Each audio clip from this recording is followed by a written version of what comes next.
Beautiful. Okay. As we are getting started, let me just invite you to maybe introduce yourself quickly in the chat box, or it doesn't have to be quickly, it can be as long as you want. Just a little bit about what's bringing you here to this New Episcopal Community Grant session today, Grant Q&A. I just love to know. And I'll introduce myself. I'm Katie Nakamura Ringers. I'm the staff officer for church planting. And I am joining you from my house here in Birmingham, Alabama. And just fair warning, it's 3:05 here, and my kids are probably going to come in at about 3:30. So, and I've got a 6-year-old who definitely showed up on the last one of these grant sessions, and may choose to do so again. And it is my office, church planting and redevelopment. We don't make the decisions about these grants, but we manage all the logistics and the emails and the frequently asked questions sessions. And it's often me and my colleague, Tom Brackett, who are going to be interfacing with folks as you go through this grant process. Great, keep those introductions coming. Thanks to you all. I've got maybe a 25-ish minutes, depending on how many questions and things there are in the middle, of a presentation to share with you. And then we'll just open the floor for any questions that you want to ask. And this is not a huge group, so at least not so far, it's not a huge group. So, and I find it's hard to view the chat box while I'm screen sharing. So you're welcome to just unmute and ask questions as they come to you, and just kind of trust you to keep it brief. Okay, let me see. Oh, I'm getting some feedback on, oh, that might be Jen. Okay, I'm gonna mute her real fast. There we go. Let me pop this up on the screen here and put it into view mode. There we go. Just a thumbs up. Is this showing up for everyone? Okay, fantastic. Quick overview. The 2022 General Convention passed some resolutions on church planting and redevelopment. And it is these church planting and redevelopment resolutions that end up with grant money and money for grants, money for coaching, money for training for new Episcopal community leaders. We're not going to go around and talk about this as we did in some past sessions, but if you wanted to take a screenshot or something, or just kind of quickly scan this, there's always talk in diocese, I find, about, why is it important to plant new communities? Why is it important to start new things?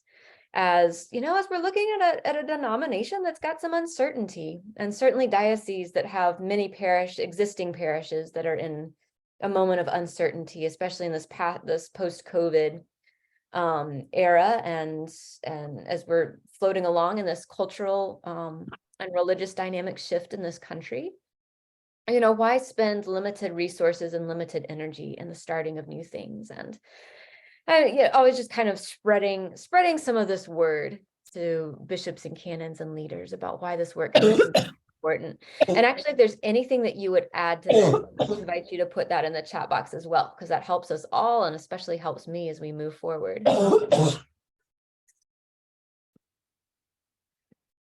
Okay, continuing on with some background info. Got the resolution from General Convention. I'll show you a little quote from that in just a second. Grants are being overseen in this triennium. It's a shortened triennium. It's like 2023 to 2024 triennium. So really just 2 years long, by an advisory group on church planting and redevelopment. And it's a fantastic group. That group is just now getting off the ground, and it includes folks that have just kind of a broad variety of experience in church planting and redevelopment work. Almost all of it, like very firsthand experience. So as they're reading grant applications, they've got that firsthand experience of having applied for grants and having started new communities to rely on. There's not yet been a grant program for redeveloping congregations specifically. So folks sometimes wonder about that. It's just, My take on that is that it's more complicated and complex work, and it's work that needs to be done, but just hasn't quite been done about how to support those kinds of efforts from the General Convention level. But stay tuned on it. I'm going to show you an excerpt from Resolution A095 that's established these new Episcopal community grants. If you want to geek out on it, that V-binder link is the link. You can read like the 1,000 resolutions or something that was passed at General Convention. When I take the screen share down too, I'll copy that specific link and share it with you. But if you click on it, it takes you to this, just an excerpt from that one resolution about the celebration and support of new congregations and ministries. Second highlighted paragraph feels very important to share with you, that the church continues to prioritize establishing new communities and strengthening existing ones that are especially committed to mission and evangelism, engaging people historically underserved and or underrepresented by the church. And there are some examples below that. And there's actually, you're going to see on the grant application, there are some questions that we have to ask regarding demographics and kind of the target demographic, to make sure that grants are being made widely available, particular to communities of color, but other groups also that are underserved and underrepresented in the Episcopal Church. Third paragraph, there's a resolution that dioceses receiving money for planting new congregations will be required to contribute significant resource appropriate and local funding. This used to be matching dollar for dollar, and the idea was that our grants actually match the dollars put in by the local diocese. And then we were reminded that there are local dioceses that don't have $30,000 to throw at a new church plant. And so part of our job is this redistribution of wealth and helping things get started in under-resourced dioceses. However, our grant readers do want to see some significant resources. Often it's money, but it doesn't have to be money. It can be office space, significant emotional and spiritual commitments, the reassigning of a deacon to a church plant, helping with payroll, kind of those kinds of things that help us see that a diocese is making a significant contribution toward the success of that new ministry. And this is just a learning that when dioceses are not making that kind of commitment and impact, that it's just the way our church is structured. Those new communities are less likely to get off the ground without significant diocesan support. And then this fourth line is around the bishop or diocesan advocate taking part in a cohort of dioceses engaged in church planting work. So that is also a requirement. We're not quite sure how that's going to get lived out, but it will be forthcoming.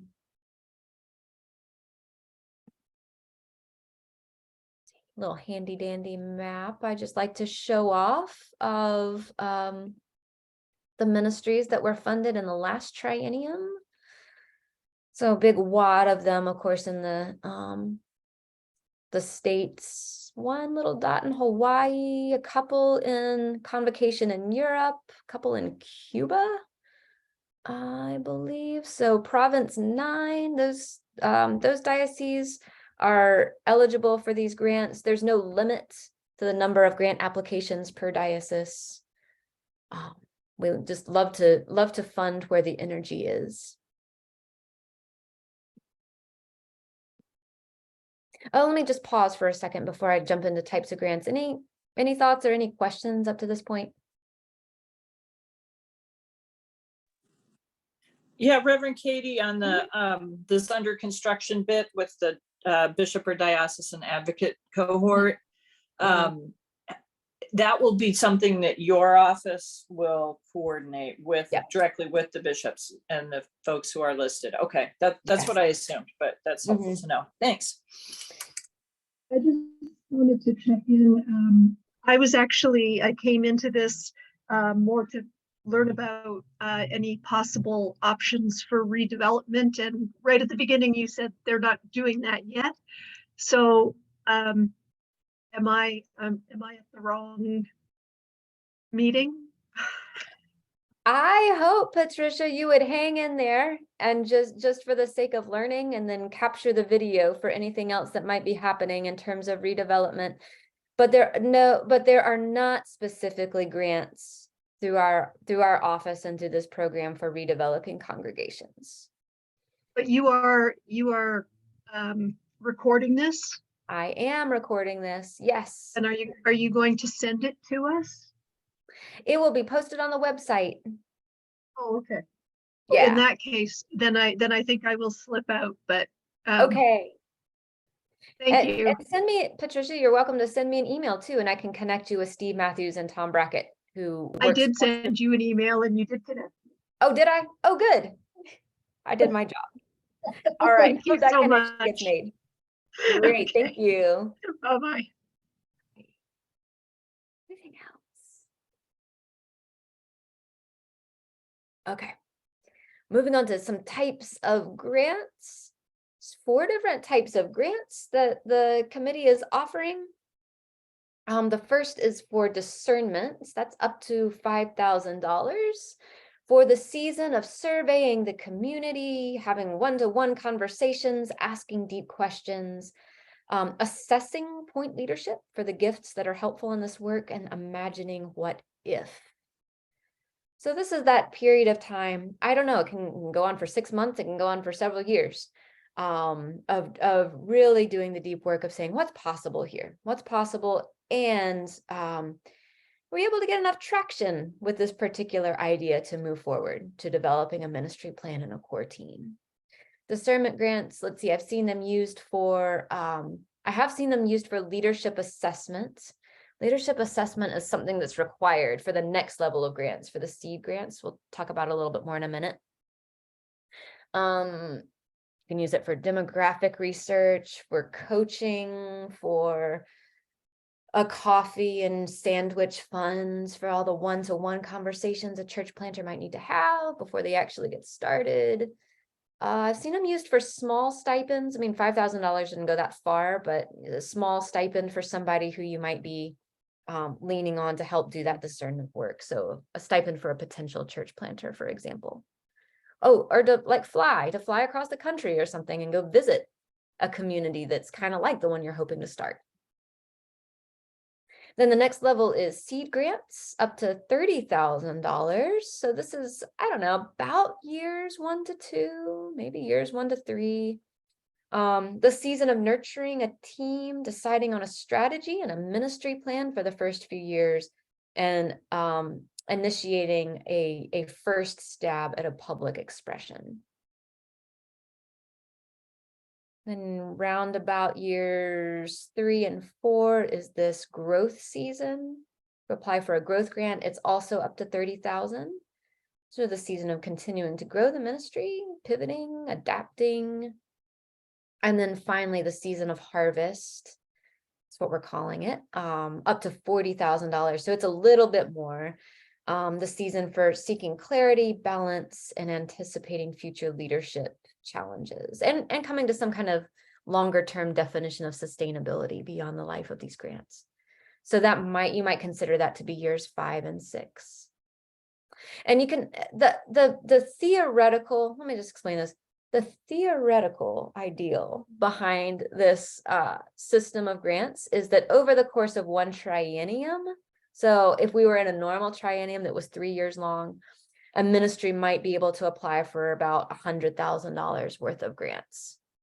It doesn't always start that way. You might get started halfway through the triennium, and then the math doesn't quite work out. But in the past, the advisory committee has said that any one church plant can apply for up to $200,000 over the course of 2 triennia. So over the course of about 6 years.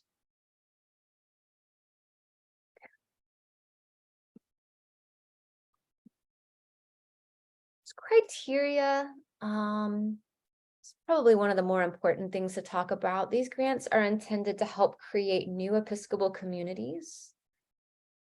And this is a summary of the definition that the previous triennium's grant task force came up with for new Episcopal communities. So new and the fact that it's distinct and different from existing churches and institutions and intends to reach people not already part of the Episcopal Church.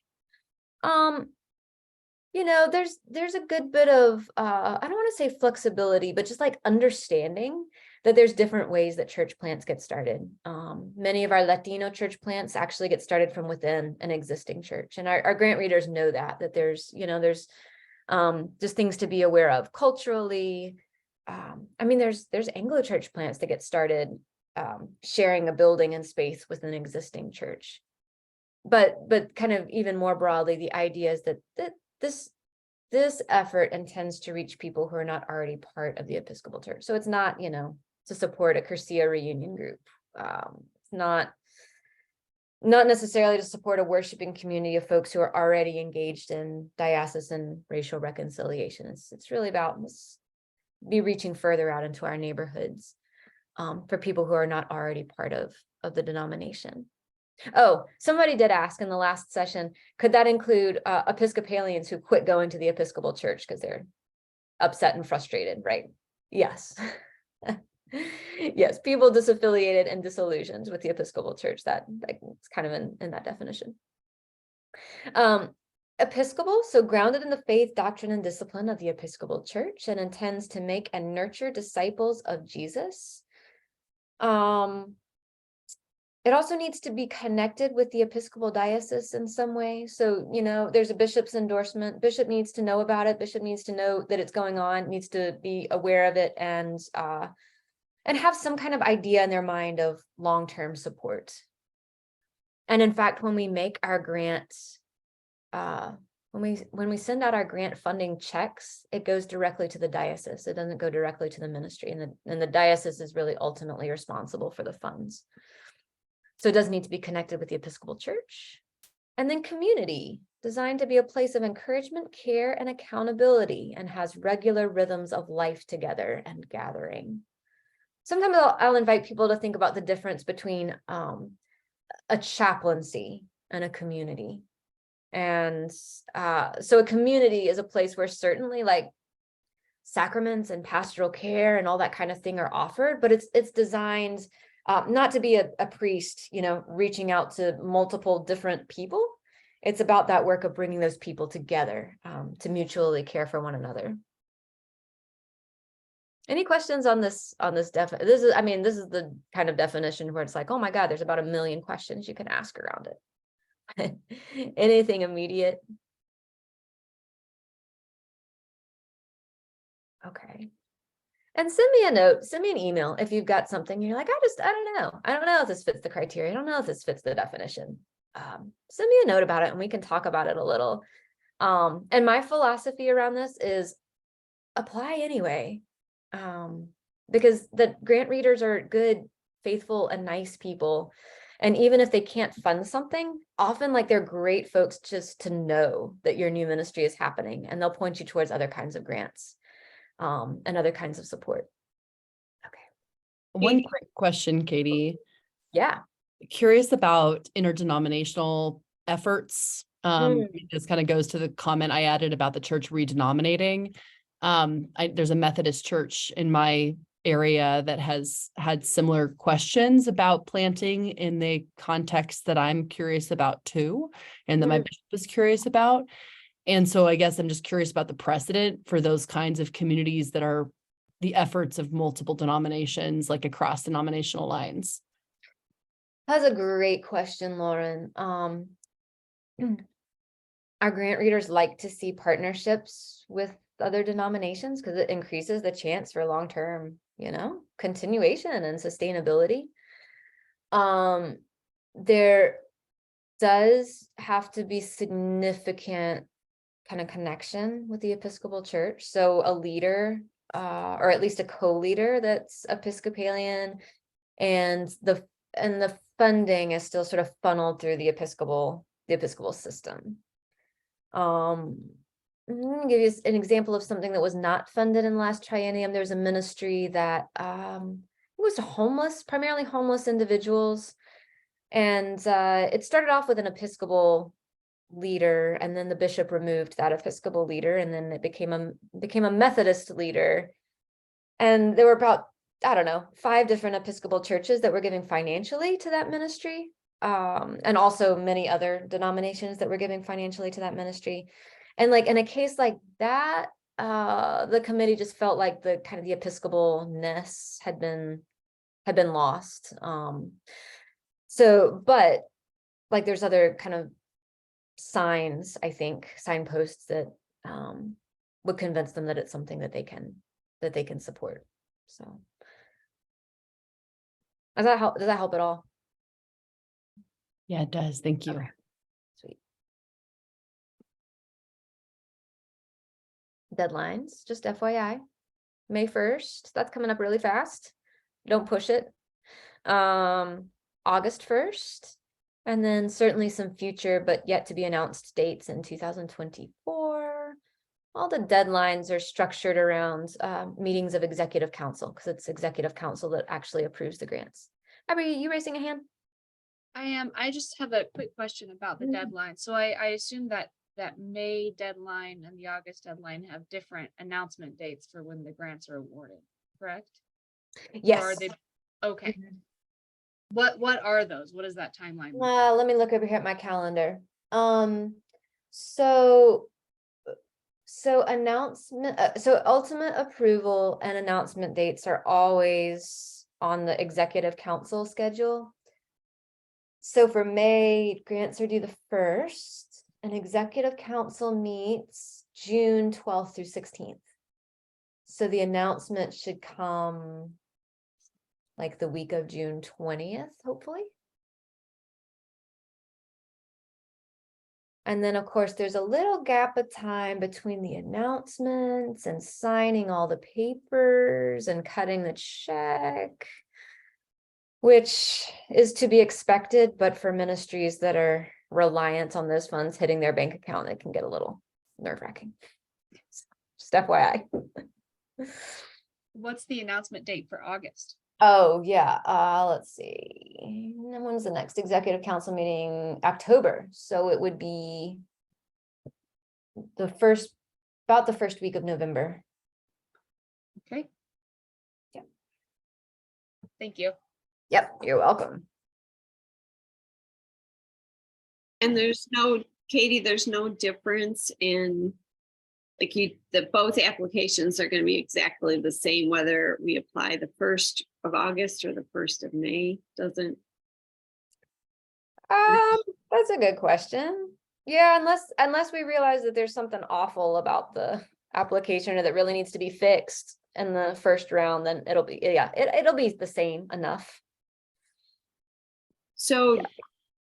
Do you recommend, I mean, it's pretty tight to apply for May 1st right now. Do you recommend waiting till the August date to apply? Depends on how ready you are. Okay. So for example, if what I was going to say in May is not different than what I was going to say in August, then does it matter? Like, why is there, I guess that in most granting applications that I experience, there's like one date. So I'm confused about the 2 dates, but maybe it doesn't make a difference. If what you're gonna say in August is the same as what you'd say in May, then and you're ready to roll, go ahead and apply. It's rolling deadlines, because many of our ministries are just not going to get started until, or maybe haven't even been dreamed up yet. Yeah, so that's why they try to make sure that there's rolling deadlines throughout the triennium. Thank you. Mm-hmm. And I would add on those deadlines, because we already are in a discernment grant in our program. It's very helpful to us that there's an August 1st deadline, because we are still kind of working out some of the pieces that we wanted to accomplish in the discernment grant, and May would have been awfully tight. Good. Mm-hmm. Excellent. And I assume that advisory group will offer deadlines in 2024 till the money runs out. All right, let's see. These are just a few little things. Oh, hang on. Hey, Catherine. Hey. Hey. And there she was. Okay. Preparing the grant application, just a few tips or things you can be doing now, you know, even if you're not going to apply till August or 2024, just some things you can be thinking about. One is that you've got a vision. If you got your vision, go ahead and start having a conversation with diocesan leadership about their support, about their vision for, you know, for mission within that diocese. Go ahead and start asking for that funding commitment, or, you know, commitment of office space, commitment of leadership, and secure the endorsements. This covenant conversation, there's actually a guide on our website for a covenant conversation. That's just some like deep questions that you can, if you're the leader of a new church plant, or if you've got a vision, some deep questions you can start talking to your diocesan leadership about at this point. But it's certainly good. Go ahead and get on their schedule, because the bishop will have to write and sign an endorsement for any and all of these grants. Second here is beginning to define roles. If you haven't done this already, particularly who will take the role of the point leader. Seed grants, that's that first $30,000 level grant, are typically only given to projects that already have a point leader in place. So, you know, who's gonna kind of spearhead and be the chief instigator of this project. And anyone who's going to be that point leader is required to attend a gifts assessment. We do this through discerning missional leadership retreats. We have them online and we have them in person. And here's a link to the website page on that I will drop into the chat box as soon as take down the screen share. And then start looking for the people who might become the basis of a core team. People who have a longing, people who are spiritually and emotionally mature, and who may end up being a core team for your church plants. Find these people within the existing church, but also among your new neighbors. Do some small, low-cost experiments. I have seen our advisory group look at a ministry plan for a $30,000 grant and say, wow, this sounds really great on paper. I wonder if they've done the work to know whether or not it's gonna like actually take off.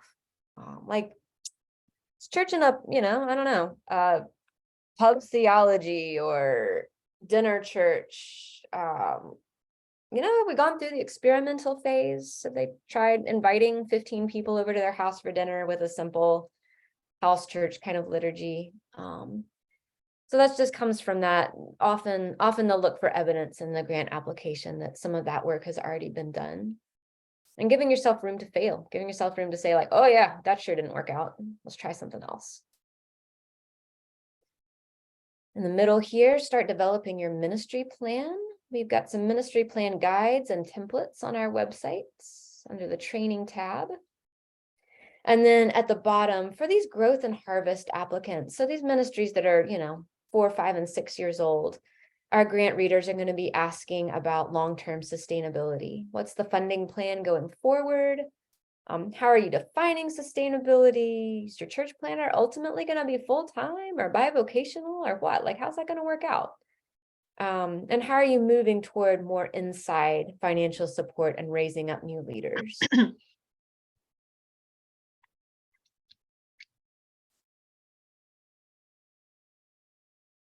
Here's some resources. Again, I'll drop that link into the chat box for you. How applications are evaluated. These are just the things that I've noticed our grant readers are really looking for. So fit with the criteria and the purpose of the grants, strength of the ministry plan, diocesan commitment, evidence of financial need, definition and plan for sustainability, openness of the point leader to gifts assessment and to receiving coaching. That's another requirement of these grants, is that the point leader receive coaching. And then that priority on NECs that intend to engage people historically underrepresented in the Episcopal Church.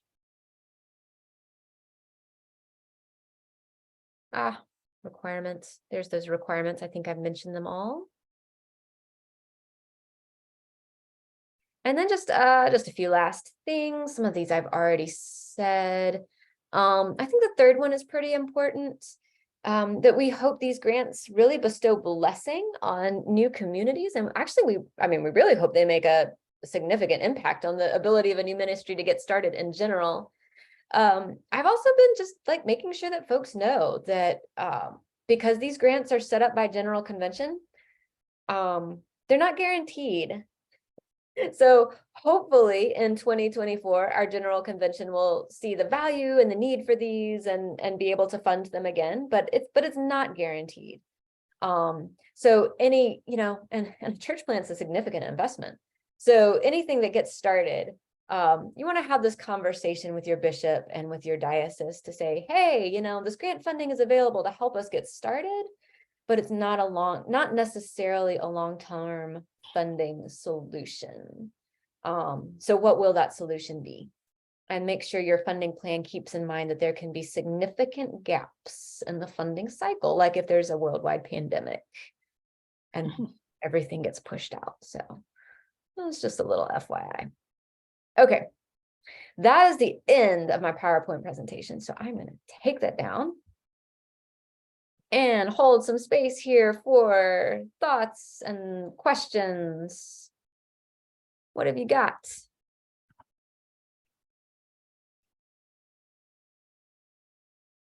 I don't always see hands too, so please just unmute and speak out.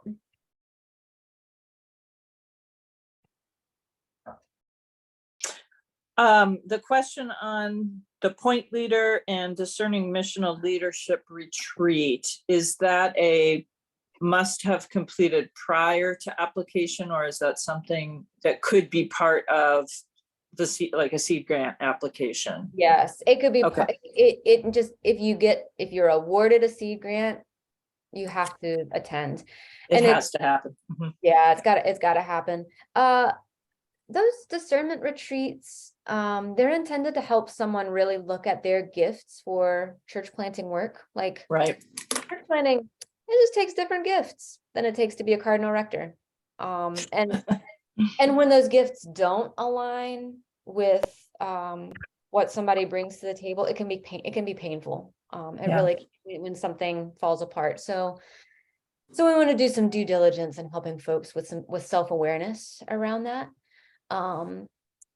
But our team gives feedback on gift and gift fit, but the feedback doesn't go to the grant committee. So the grant committee is not looking at it and being like, gosh, this person's called to be a bishop, but not a church planter. We better not fund their project. They're not looking at it that way. It's really for like self-awareness and for the purposes of coaching and sharing with your bishop later on. And then a follow-on question from that is the general pattern or expectation that the point leader is somebody who is ordained either deacon or priest, or is there a lay point leader kind of pattern as well in that framework? We've got some amazing lay church planters. Okay. That's really helpful just to kind of define that a little more closely. Oh, Thanks, yeah, there's Katie. Clara waving her hand from down below. Yay. And the discernment retreat was really helpful. And that can be, just FYI, that discernment retreat, we offer our own version of it, but the Lutherans offer a version, the Presbyterians offer a version. It doesn't have to be ours. It just, something similar has got to happen at some point because it really is helpful. I have a question. Mhm. So a couple years ago, before the pandemic, when you were talking about gaps in funding, I was like, oh yes, we had one of those. So we did a discernment grant a couple years ago, and were awarded the grant, which we're very grateful for. We're looking to apply for a growth grant now that the pandemic is over and the cycle is starting up again. And one of the things I know you talked about in your presentation was that in a growth grant, the reviewers are going to be looking more at what does sustainability look like for you? Are there any other differences like key differences between the two applications that the reviewers are going to be looking for, or things that I should be keeping in mind as I write the grant that's different from the discernment one? Ooh, you got a discernment grant of the $5,000? Is that Or right? not that, sorry, not that it's, it was a seed grant. It was- Yeah, okay. yes, The yes. the growth grant questions, I can't remember what they all are, but they're gonna ask a lot about like, what did you learn in the first 2 years? What have you tweaked? What have you changed? What have you pivoted? Yeah, how are you moving towards defining sustainability? How's the who's on your core team now? How are they offering their gifts? What's their commitment? Great, thank you. Mhm. There's a I should screen share quickly the funding page here. You probably all looked at it, but I just want to make sure that you see this.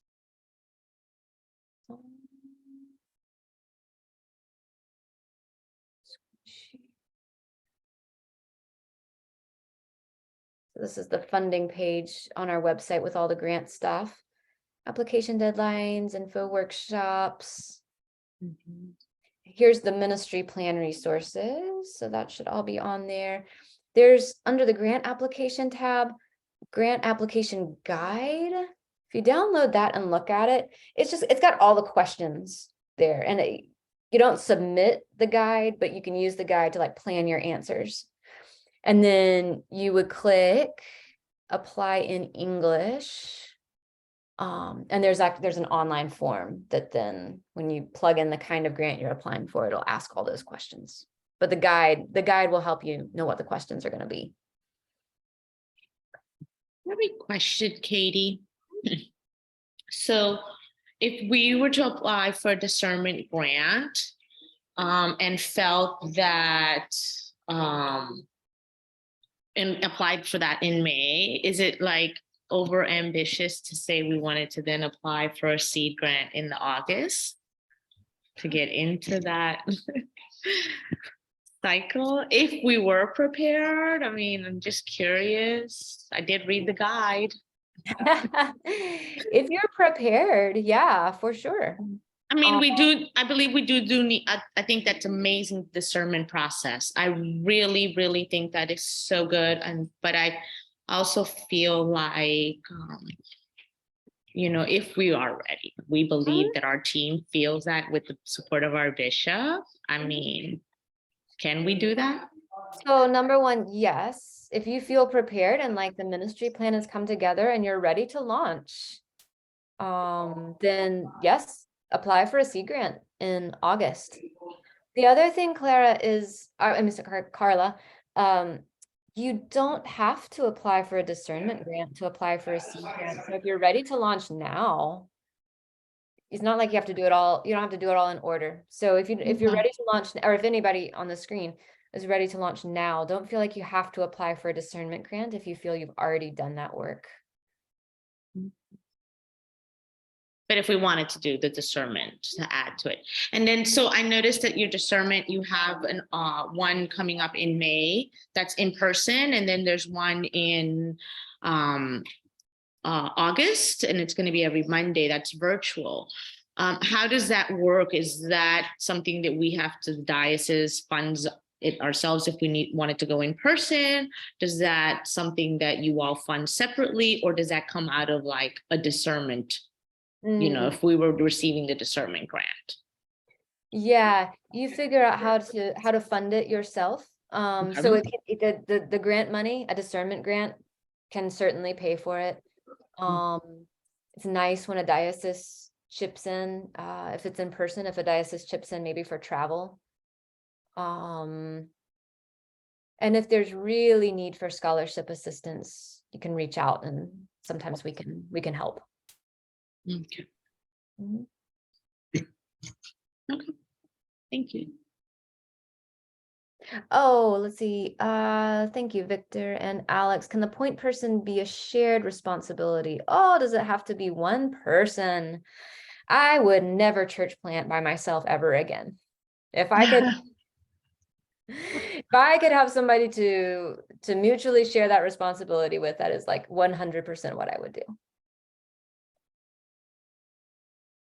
And often for the leadership discernment, when there is a church planting pair, they will both come to the retreat, and will help you. Well, they'll kind of do the work of discernment as a church planting pair, church planting partners. Oh, Lauren, let's see the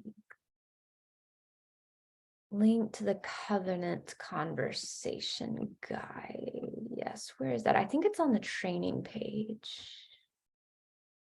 Is it? Yes, it's on the training page under discernment and ministry plan. Resources, let me just put that in there again. And it's called the NEC Diocese Covenant Worksheet. That's not something you don't have to like fill it out and submit it. It's just some questions that we put together that our experienced church planters say they wish they had talked to their diocese about before they got started.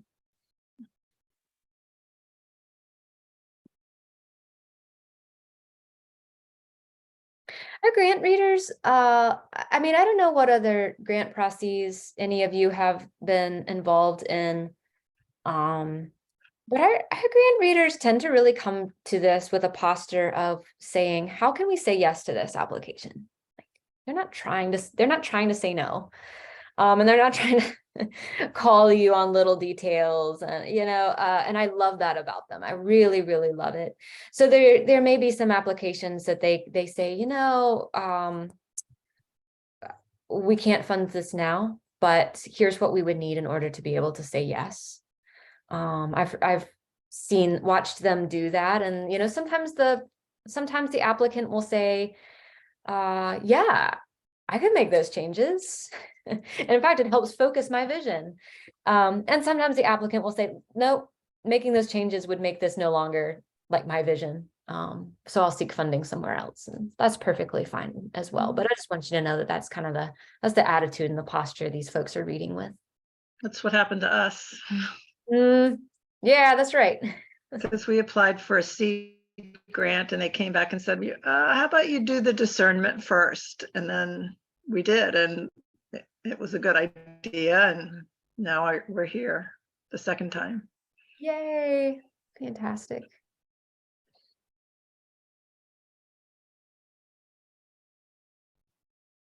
Any questions in the chat box that I missed? Okay. All right, great. So if there's nothing else, we can officially end this time. But I would just say, feel welcome to reach out to me. I'm putting my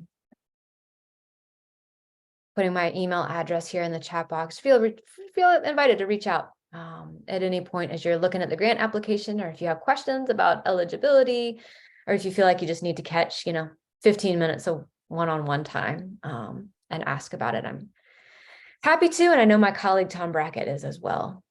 All right. I noticed your recording. I was a bit late. I forgot where the link was. But are you going to post the recording? I will.